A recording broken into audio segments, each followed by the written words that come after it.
हमारी आज की खबरों की ओर।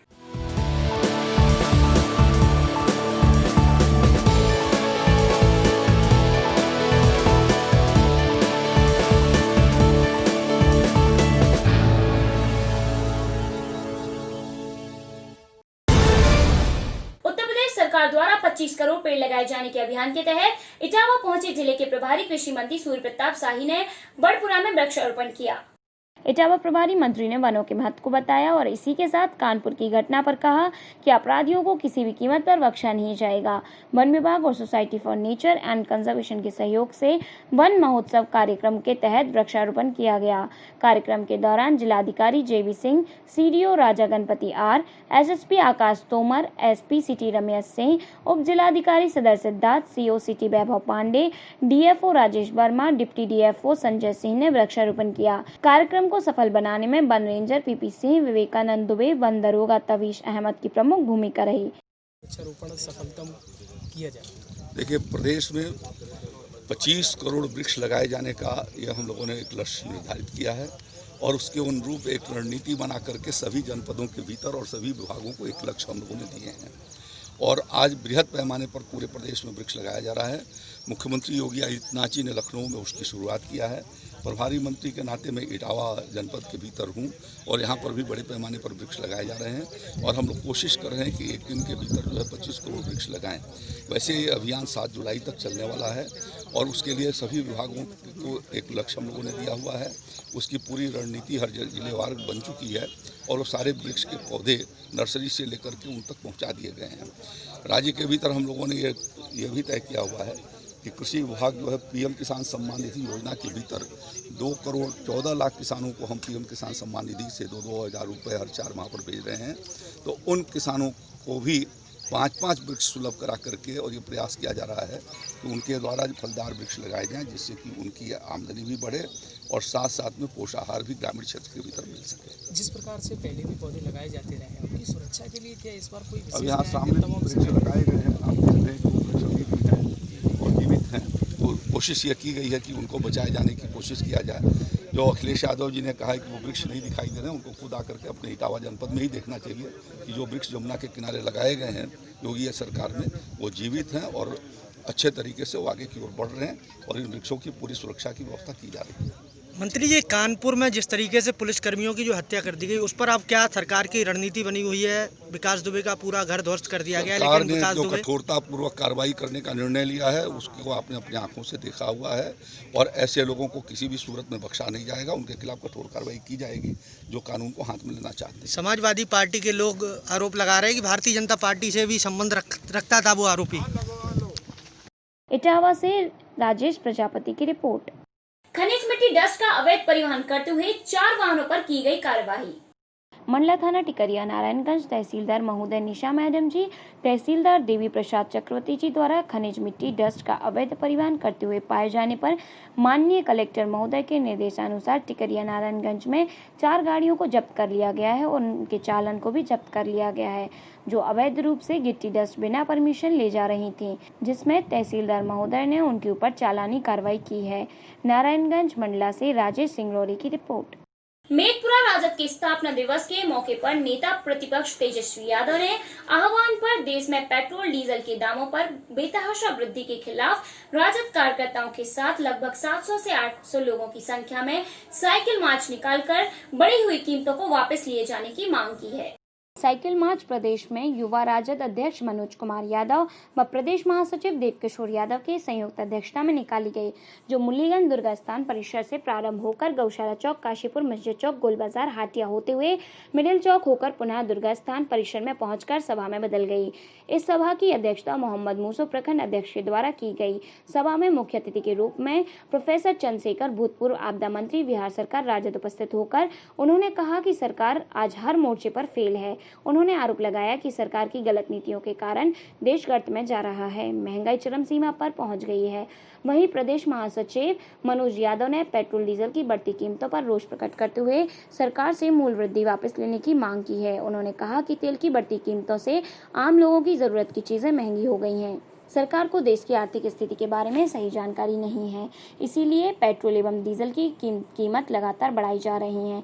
अच्छे दिनों का सपना दिखाने वाली डबल इंजन सरकार की इन जन विरोधी नीतियों से साफ जाहिर है कि केंद्र सरकार विफल और निकम्मी है। वहीं कार्यक्रम संपन्न होने के बाद मुरलीगंज के दुर्गा स्थान परिसर में मंच संचालन की व्यवस्था की गई, जहां मंच की अध्यक्षता मोहम्मद मूसो ने की। साथ ही मेदपुर से आए हुए सदर विधायक प्रोफेसर चंद्रशेखर यादव, पूर्व मंत्री बिहार ने देश के प्रधानमंत्री व बिहार के मुख्यमंत्री पर सीधे निशाना साधते हुए कहा कि यह सरकार निकम्मी है, इसे जल्द ही बदलना चाहिए। तेज रफ्तार तेज सरकार चाहिए, इस बार तेजस्वी सरकार चाहिए।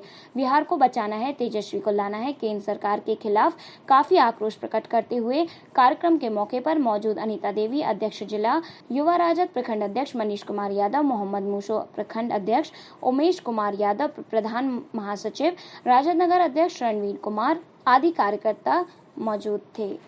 थाना प्रभारी ने क्षेत्र में होने वाली अवैध गतिविधियों पर लगाम लगाने का दिया आश्वासन। सोनकक्ष पुलिस थाने पर थाना प्रभारी प्रीति बात्री ने पदभार ग्रहण करने के बाद पहली पत्रकारों के साथ वार्ता आयोजित की। सबसे पहले थाना प्रभारी ने अपना परिचय दिया और फिर सभी पत्रकारों ने अपना परिचय थाना प्रभारी को दिया। थाना प्रभारी ने पत्रकारों के साथ वार्ता कर क्षेत्र की समस्याओं की जानकारी ली। उन्होंने कहा, पत्रकारों की भूमिका प्रशासन का सहयोग करना है। बैठक में थाना प्रभारी ने नगर की समस्याओं को लेकर मंथन किया। पत्रकारों द्वारा थाना प्रभारी को नगर में होने वाले अतिक्रमण और क्षेत्र में जुआ सट्टा और शराब के अवैध कारोबार के बारे में अवगत कराया गया और इन सब पर अंकुश लगाने को कहा। तो थाना प्रभारी ने क्षेत्र में अवैध गतिविधि करने वाले लोगों पर कार्यवाही करने का आश्वासन दिया है। इस बैठक में सोनकक्ष थाना का पूरा स्टाफ और पत्रकार उपस्थित थे। आज आपके द्वारा पत्रकारों की मीटिंग ली गई, उसमें पत्रकारों ने नगर की समस्याओं से आपको अवगत कराया, जिसमें प्रमुख समस्या ट्रैफिक व्यवस्था, सट्टा, जुआ, इस पर आगे आपकी क्या कार्रवाई? आज थाना सोनकक्ष द्वारा पत्रकार बंधुओं को इनवाइट करके क्षेत्र की जो स्थानीय समस्याएं हैं उसके संबंध में चर्चा की गई, जिसमें सभी पत्रकार बंधुओं ने एकमत होकर ट्रैफिक समस्या और ढाबों में अवैध शराब, जुआ सट्टा की जानकारी दी है। इस पर हम लोग कार्रवाई करेंगे, क्योंकि अभी कोरोना चल रहा था तो कार्रवाई हो जाएगी और सब चीजें बंद थी। अब ऐसा लग रहा है कि कुछ गतिविधियां, संदिग्ध गतिविधियां, अवैध गतिविधियां शुरू हो रही हैं, तो उस पर बिल्कुल लगाम लगाई जाएगी और पूरे प्रयास किए जाएंगे कि हाँ, अमन चैन बना ले। बाकड़िया खाल में पानी आने एवं जाम की स्थिति पैदा होने के बाद भी नहीं खुली जिम्मेदार कार्यकर्ताओं की नींद। ताराना कानीपुर मार्ग पर वाकड़िया खाल में पुलिया के ऊपर पानी आने के बाद भी लोगों की लापरवाही पूर्वक वाहनों की आवाजाही चालू रही एवं बिना किसी रोक टोक वाहन पुल पर अत्यधिक पानी आने के बावजूद भी वाहन को इस पार से उस पार ले जाते हुए नजर आए। वहीं मौत का तांडव देखने को मिला। वहीं पुलिया पार करते समय वाहनों की लंबी लंबी कतारों में परेशानियों का सामना करना पड़ा। तो वहीं जाम की स्थिति भी निर्मित हो गई। कुछ लोगों द्वारा रुपए लेकर वाहनों को निकालने का मामला भी सामने आया है, जहाँ एक और जिम्मेदार अधिकारी एवं पुलिस प्रशासन की व्यवस्था देखने को नहीं मिली, तो वहीं दूसरी ओर मनमानी से वाहन को ले जाया जा रहा था। कहाँ जाना दादा आपको? कब से परेशान हो रहे हो यहाँ पे? यहाँ पे कोई पुलिस के अधिकारी वगैरह कोई आए? यहाँ पे कोई भी नहीं आया। ये इतना जो लगभग विगत 1 घंटे जाम लग रहा है तो कोई भी नहीं आया यहाँ पे। इधर कहाँ से आए आप? तराना से। पानपेड़ जाना आप? मतलब इस तरीके से लोग निकल रहे हैं उसमें? मतलब कोई अभी जिम्मेदार नहीं आया यहाँ पे? कोई भी नहीं है जिम्मेदार। मतलब लोग अपने आप अपनी रिक्शे पे निकल रहे हैं? अपने रिक्शे पे निकल रहे हैं। करोला गांव में तेज हवा और आंधी के कारण एक महिला के ऊपर गिरा पेड़, महिला की हालत हुई गंभीर। बमोरी तहसील के कलोरा गांव में एक 45 वर्षीय महिला बटूबाई पत्नी हरिकृष्ण अहरवाल निवासी कलोरा के ऊपर तेज हवा आंधी से पेड़ गिर गया, जिससे महिला गंभीर घायल हो गई। परिजन पहले उसे फतेहगढ़ उप स्वास्थ्य केंद्र लेकर पहुंचे, जहां से डॉक्टरों ने उसे गुना रेफर कर दिया। सूत्रों से मिली जानकारी के अनुसार महिला की स्थिति गंभीर है। बंटी धाकड़ की रिपोर्ट। हिंदू सेना छत्तीसगढ़ महिला विंग कोरिया जिला की समीक्षा चिरमिरी क्षेत्र के डोमन हिल सामुदायिक भवन में हुई संपन्न। आपको बता दें कि हिंदू सेना सनातन धर्म और हिंदुत्व के कार्य को बढ़ाने के लिए कार्य करती है। हिंदू सेना महिला विंग की प्रदेश महामंत्री भारती सिंह प्रदेश सचिव संजू रवि के नेतृत्व में यह समीक्षा बैठक रखी गई। सोशल डिस्टेंस का पालन करते हुए लगभग सैकड़ों की संख्या में हिंदू सेना महिला विंग की जिला, ब्लॉक और नगर के पदाधिकारियों के साथ काफी संख्या में सदस्य भी उपस्थित रहे। समीक्षा बैठक का मुख्य उद्देश्य हिंदू नारी सेना को विस्तार रूप देना, साथ ही एकजुटता और एकता में अपने आप को बांध कर रखना, साथ ही सांस्कृतिक कार्यक्रम और सनातन धर्म के बारे में सभी को जागरूक करना समीक्षा बैठक का मुख्य उद्देश्य रहा। मैं हिंदू सेना प्रदेश सचिव संजू रवि आज हिंदू सेना का एक बहुत बेहतरीन कार्यक्रम रहा गुरु पूर्णिमा के उपलक्ष्य में। सैकड़ों सदस्य इस बैठक में शामिल हुए। सोशल डिस्टेंसिंग को मद्देनज़र रखते हुए सभी ने इसका पालन किया और सैनिटाइजर वगैरह का यूज़ किए।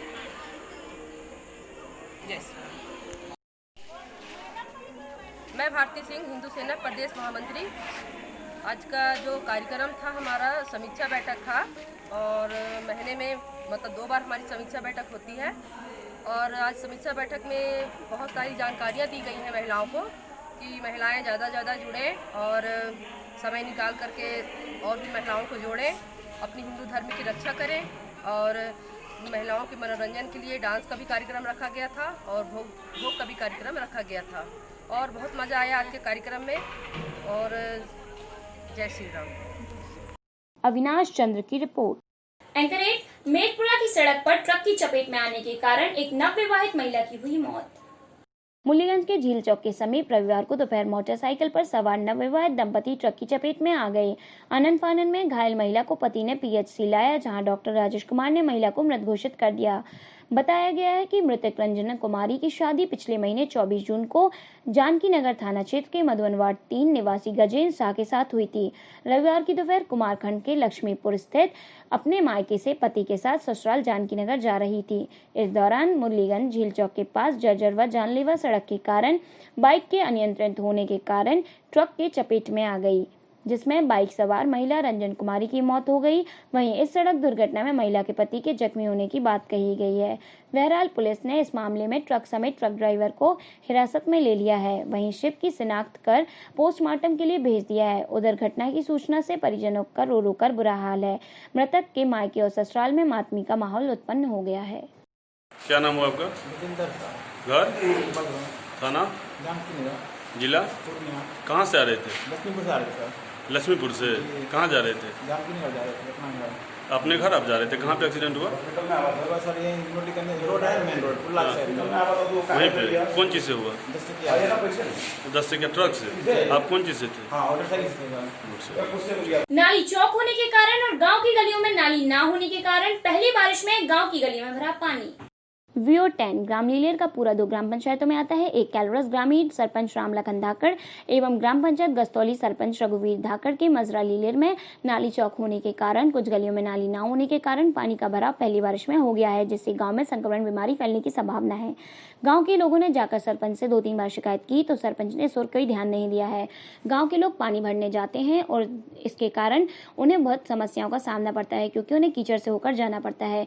जब गांव में किसी महिला की डिलीवरी होती है तो गांव में बड़ी समस्या उत्पन्न हो जाती है, क्योंकि उन्हें उसे कीचड़ में होकर गांव के बाहर जाना पड़ता है। जब आज हमारे कैलरस से जनसेवक प्रेम सिंह कुशवाहा नेताजी गांव में पहुंचे तो गांव वालों ने उन्हें अपना हाल बताया कि हमें पानी भरने में समस्याओं का सामना करना पड़ता है। प्रेम सिंह नेताजी ने स्वयं को उसी चरण में रखकर कहा कि मैं आपकी इस रोड पर जल्द से जल्द कार्रवाई करूंगा। गांव वालों ने उन्हें बताया कि जब हमारे गांव में कोई कमी हो जाती है तो हमें कितनी दिक्कत आती है, क्योंकि इसी कीचड़ में होकर हम हमारे रिश्तेदारों के साथ हम शमशान घाट उन्हें लेकर जाते हैं। यह भी बोला कि चुनाव होता है तो गांव में सरपंच आते हैं और बोलते हैं कि गांव का विकास होगा, लेकिन चुनाव के बाद सरपंच इस गांव में नजर भी नहीं आते हैं। मुरैना से भूरा कुशवाहा की रिपोर्ट। आज की खबरों में बस इतना ही। देश और दुनिया की तमाम खबरों को जानने के लिए बने रहिए न्यूज़ 24 एक्सप्रेस के साथ।